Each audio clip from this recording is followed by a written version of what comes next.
Bonsoir mes amis fées, mes amis lutins, c'est le 6 janvier aujourd'hui, c'est comme vous le comprenez en visualisant ces premières images, l'arrivée des mages qui rendent visite donc à l'enfant Jésus. Alors est-ce que évidemment ils arrivent à quelques jours de la naissance? C'est peu probable, mais bon, certains textes sembleraient dire que ce soit plusieurs mois après, peu importe.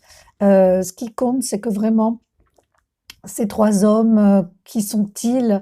Ils, sont, de sacrés savants, des astronomes, des astrologues, certainement des alchimistes, des magiciens, bien sûr, comme le disent, leur nom, de mages.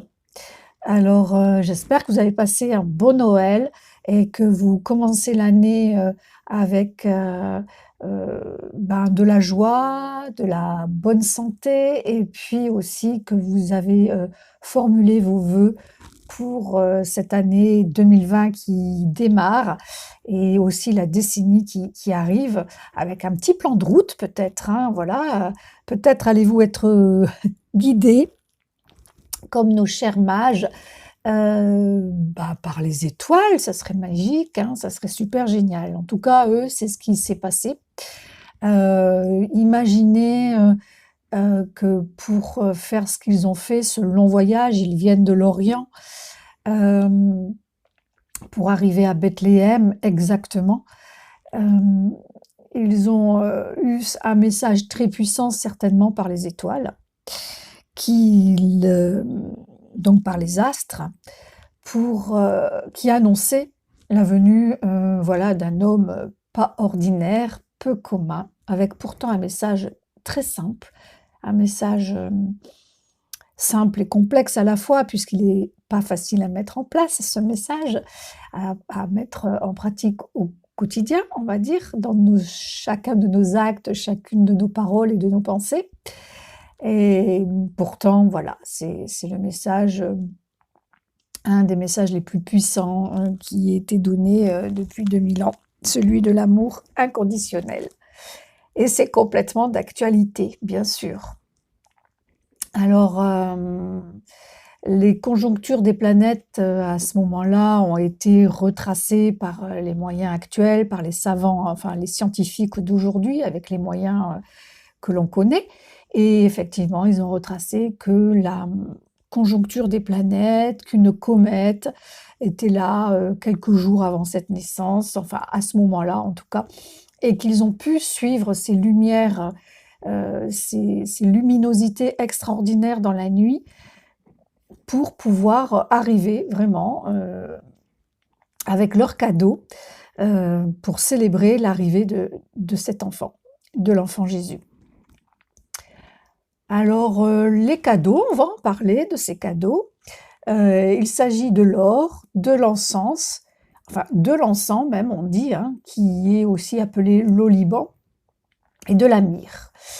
L'or bien sûr nous montre que ces hommes, sont pleins de richesses, puisque l'or c'est quand même, depuis très longtemps une valeur sûre, un symbole de beauté, un symbole d'éternité, un symbole de puissance, de rayonnance aussi on peut dire, hein, de rayonnement, solaire puisque l'or, voilà est ce symbole-là.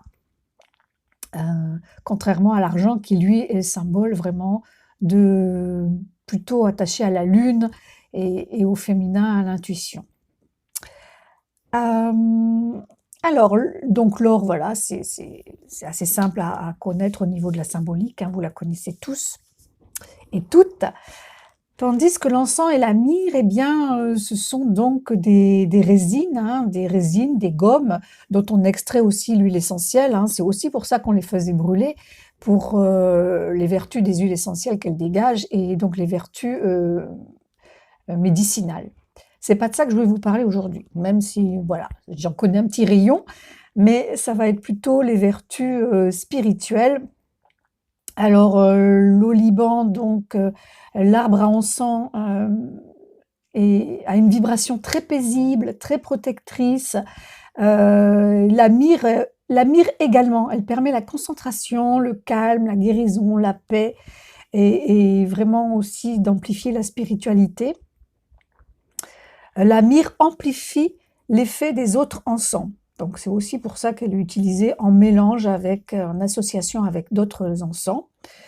Et toutes les deux, elles ont quand même la vertu principale qui est la purification des lieux, des personnes, des objets.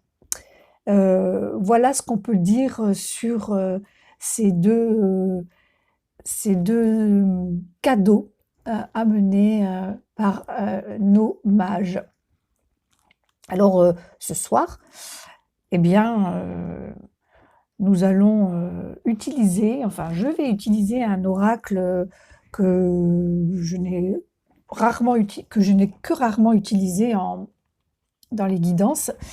Et ma foi, en petit cadeau, pour symboliser l'arrivée des rois mages, j'ai tiré 3 cartes, forcément, de cet oracle qui est un oracle avec des cristaux, un message, en association avec les chakras, d'accord? Qui sont au nombre de 7, les 7 chakras principaux. Alors là, on a des petits chakras intermédiaires, mais ceux qui sont sortis là, sont bien, les 3 cartes qui sont sorties sont toutes les 3 différentes. Elles se suivent dans l'ordre, ça part plutôt du bas pour monter. Donc ça, c'était intéressant aussi. Les 2 premiers chakras sont proches, sont côte à côte. Je vais vous le dire, il s'agit du chakra, le premier, c'est le chakra solaire, d'accord?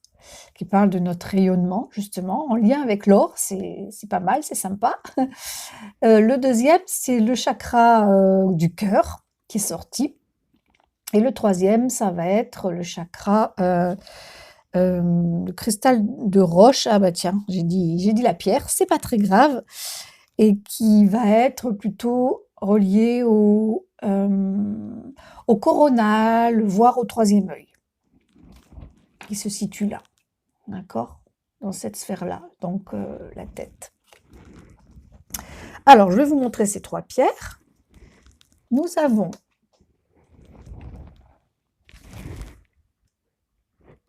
hop, parce qu'on va bien le voir. Nous avons cette pierre qui est la calcite miel.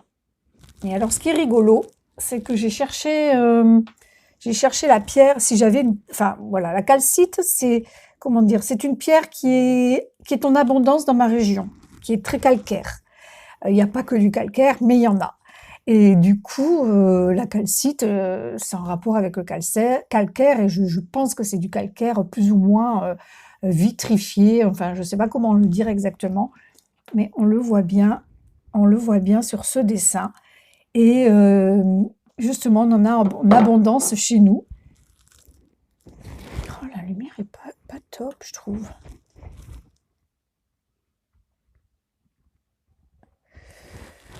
Bon, j'espère que vous le voyez bien. En fait, on dirait de la nougatine, vous voyez? On dirait de la nougatine. Voilà, je la pose devant. Hop. Peut-être faudrait que je fasse comme ça.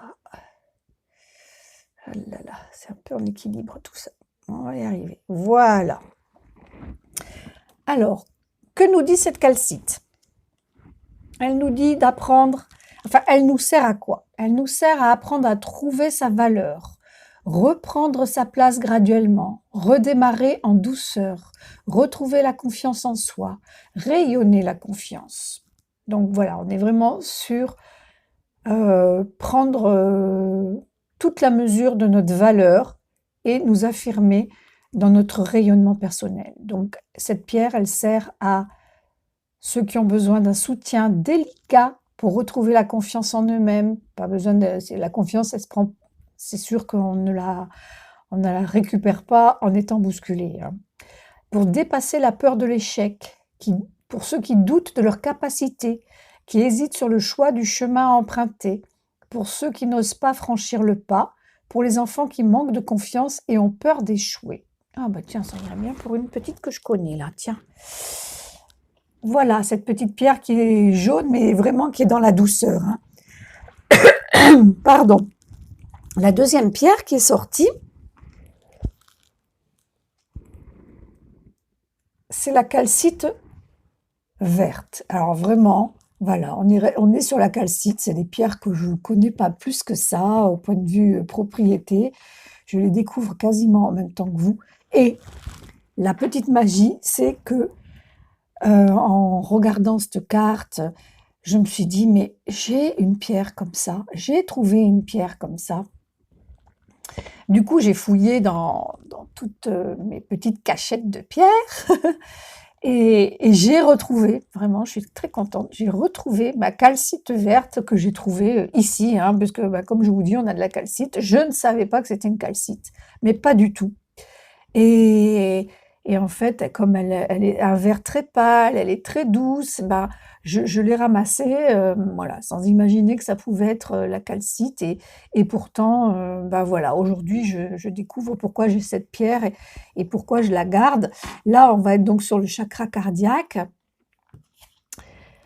On va être dans lâcher le stress, retrouver l'humour, transformer les tensions, digérer les émotions, accueillir le nouveau. Ok? Et excusez-moi, je vais juste allumer une petite lumière en plus. Est-ce qu'elle est... Voilà. Et peut-être ça ira mieux. Alors, à qui va-t-elle servir cette calcite verte? Alors, pour ceux qui sont stressés et n'arrivent pas à prendre du recul par rapport à leurs difficultés, qui ont vécu des épreuves stressantes et ne les ont pas digérées, qui ne peuvent plus rien digérer sur tous les plans, qui analysent tout de manière critique, qui entretiennent leur rancune et les ressassent sans cesse, qui n'ont plus d'humour à cause de leurs soucis. Bon, bah oui, là, on perd vraiment la joie de vivre hein, avec ça hein, et la gaieté. Hein. Donc, voilà cette pierre qui va apaiser les esprits chagrins, les esprits négatifs. Et tiens, je vais la mettre là, vous la verrez mieux. Voilà, je vais mettre l'autre là. Là, on va les mettre dans l'autre sens. Hop, hop, hop, on va faire un petit peu reculer les rois mages, s'il vous plaît. Voilà. Donc, je vais pouvoir mettre ça. Et voilà, ma petite calcite bleue, verte. Voilà. Et la troisième carte qui est sortie, je vous l'ai dit tout à l'heure, c'est donc le cristal de roche. Voilà, bon, ben ça j'ai, hein, tout le monde a ça dans sa petite pharmacie de lithothérapie, logiquement. Et, et donc, c'est bien tombé avec ces trois cartes. Vraiment, c'est super bien tombé que j'avais les pierres. Voilà, c'est la magie du jour. Cristal de roche, activation et amplification du plan mental. Alors là, il y a un petit astérix qui dit à utiliser seulement si tous les chakras inférieurs sont en équilibre et l'intuition bien active, sinon risque de création d'illusions. Voilà. Donc, en gros, pour utiliser le cristal de roche, il faut être bien ancré. Que voilà, que le chakra racine, le chakra du sacrum, enfin tous les autres chakras en fait, hein, puisque le chakra, puisque comment dire, le cristal de roche, il est c'est le chakra coronal, donc c'est la tête, le haut de la tête. Donc évidemment, il faut que tous les chakras en dessous, il y en a 6 principaux, la gorge, le troisième œil, le cœur, le solaire, le chakra sacré et le chakra racine soient bien ouverts, bien en équilibre et qui tournent à l'endroit, bien sûr. Voilà. Donc, activation, application du plan mental, concentration et clarté, vision pure, lucidité, amplifie la conscience des processus mentaux. Donc, c'est pour ceux qui ont déjà trouvé la stabilité dans l'état de vacuité, qui ont acquis une maîtrise de l'ensemble du corps énergétique et souhaitent en percevoir la lumière. Ils sont déjà experts dans l'art de la guérison et désirent en amplifier les perceptions subtiles. Voilà. Donc, comme on le comprend, c'est pas une pierre qu'on va mettre entre toutes les mains, en voilà, vous voyez, même pas pour les enfants, on dirait, hein, tout simplement, pour des personnes qui sont déjà en éveil de conscience, qui sont c'est une pierre qui est programmable, donc lorsqu'on achète un cristal de roche, quel qu'il soit, il est peut-être programmé, donc c'est quand même pas anodin. Donc on peut le déprogrammer, on peut le reprogrammer. Bon, voilà, ça demande quand même du savoir-faire. Ça serait intéressant quand vous achetez une pierre comme ça, bien sûr de la passer sous l'eau, mais de peut-être demander au pendule si elle est programmée. Si oui, est-ce qu'elle est programmée, de façon positive? Est-ce que ce programme, peut y rester? Est-ce que ce programme est OK pour vous? Est-ce qu'il va être bénéfique pour vous? Voilà, ça c'est quand même des choses, importantes à savoir, hem, avec ce cristal de roche qui est extraordinaire. Voilà, j'espère que c'est clair pour vous. Donc peut-être à travailler là, peut-être à travailler pour les jours à venir, je dirais, ou pour là, en ce moment, voilà. S'occuper de son centre, solaire, de son centre du cœur. Ils sont côte à côte, ils sont en lien. On n'oublie pas que le cœur, c'est le non, enfin, pardon, on n'oublie pas que le chakra solaire, le plexus solaire, c'est l'airbag du cœur, c'est lui qui prend les chocs quand on a des émotions et que donc, il faut en prendre grand soin, hein, de ce chakra, solaire.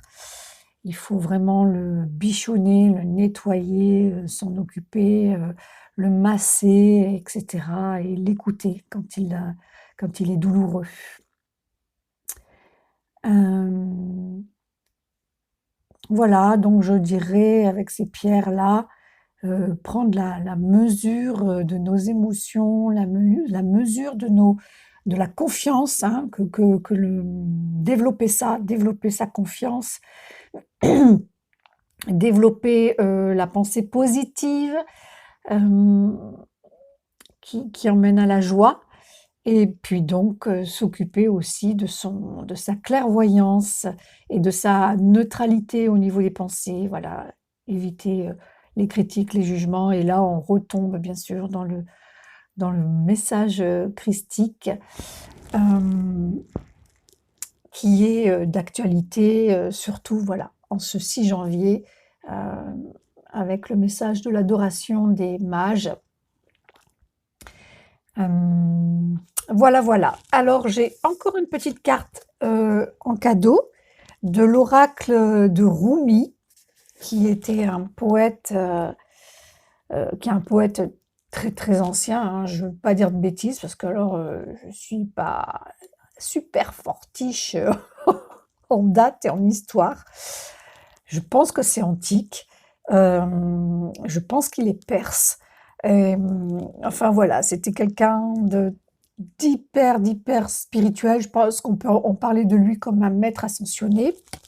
Je vous montre le, le dos de la carte, ou en tout cas un guide spirituel, si ce n'est pas un maître ascensionné, je ne veux pas dire de bêtises. Et la carte qui est sortie, c'est la mère divine se manifeste. Voilà, le dessin est superbe. Donc cette mère divine, on peut la comparer à Marie, pourquoi pas, puisqu'elle est aussi quand même à l'honneur, hein, avec la naissance de Jésus. Elle le met au monde, elle nous l'offre, elle le met en avant. Elle est toujours discrète, mais elle est là, elle est à l'écoute, elle suit, elle comprend. Elle est vraiment dans l'amour inconditionnel. Et la mère divine aussi, bien sûr, c'est la source dans ce qu'elle a de plus, dans sa polarité féminine, je dirais. Donc la source, la mère ciel, on pourrait dire, la mère divine se manifeste, dans ce qu'elle a de féminin, c'est-à-dire dans, l'offrande, dans la protection, dans la douceur, dans la beauté. On le voit dans cette carte, hein, dans tout ce qu'il y a de beau, de bon, de doux, de bénéfique et d'attentionné. Donc la mère divine se manifeste à vous. C'est le moment des cadeaux avec les rois mages et donc aussi c'est le moment de vraiment demander pour recevoir, accepter tout cela, accepter de recevoir tout ce qui est prévu pour nous, ce que la source dont nous sommes tous issus veut que nous accomplissions avec notre mission d'âme, voilà, au service de notre âme, au service de notre être et au service des autres, au service donc de la source. Voilà, le message global que je pourrais vous dire pour finir cette vidéo, qui est un peu longue, mais bon, voilà, j'espère que vous y puiserez des informations intéressantes pour vous à tous les niveaux. Et pour remettre aussi au goût du jour les symboles des mages, qui est complètement galvaudé. Mais bon, c'est comme ça, c'est la vie, c'est le temps qui passe. Mais bon, vous, au fond de votre cœur, je suis sûre que vous savez la profondeur de ce message, délivré par ces beaux symboles, ces beaux êtres dont on parle encore aujourd'hui, n'est-ce pas? Voilà. Alors, je vous souhaite une bonne épiphanie, je vous souhaite un bon dimanche et une belle semaine à venir avec cette guidance à méditer. Je vous embrasse, au revoir.